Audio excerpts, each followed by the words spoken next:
Look at that. This path is colored differently on all its segments. I've seen that questions a lot in forums. So how would you do that? How do you color each of the segments of the path in a different color? Hello and welcome to the Vector Garden. In this video, we're going to do right that. And we're going to do some more. We're going to apply this to text and make a brightly colored text. Let's start with the simple rectangle right here.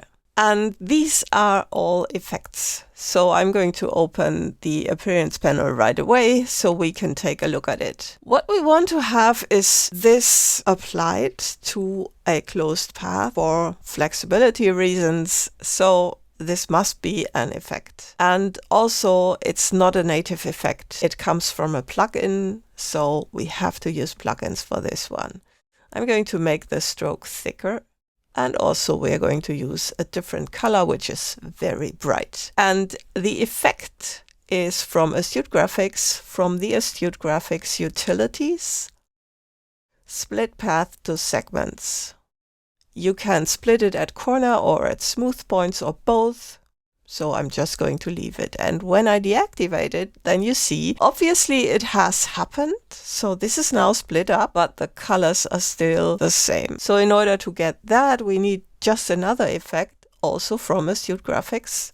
Let's go in here and Randomino, Color Randomizer. And there you have several methods of randomization. We are going to use the hue variation and crank it up full. So there we have different colors. You can use the seed button to see what you get. So this is nice.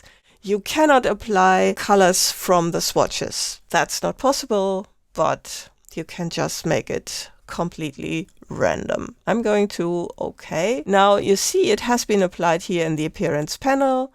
Split path is at the top and color randomizer is at the bottom. That has happened automatically. So what's important is that color randomizer happens after split path to segments. So this can be up here or it can be down here.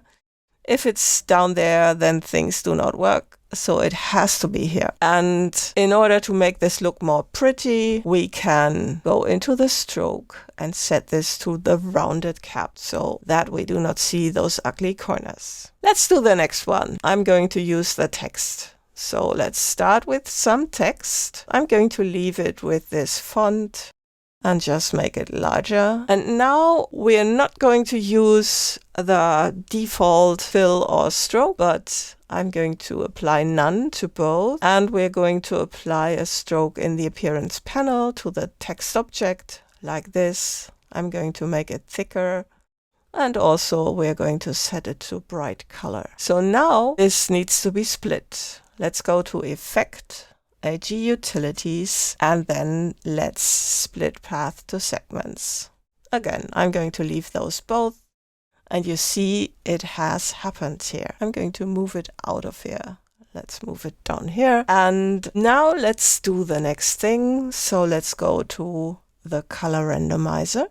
And I'm going to crank it up like this. And you see, well, there is random color, but not on those segments. So why is that happening that way? Everything is correct. So first split, then random, but still it doesn't happen. So that happens because of the way characters are handled in a text. So those characters are each a compound path. And even when you split a path to segments, then it stays a compound path. And then you cannot apply those single different colors to each of the segments. That doesn't work. But we want this to stay live. So what can we do? Of course, we use another effect. So we've got Effect, AG Utilities, and in there we have an effect that releases a compound path like this. It's at the wrong position, so we need this up here.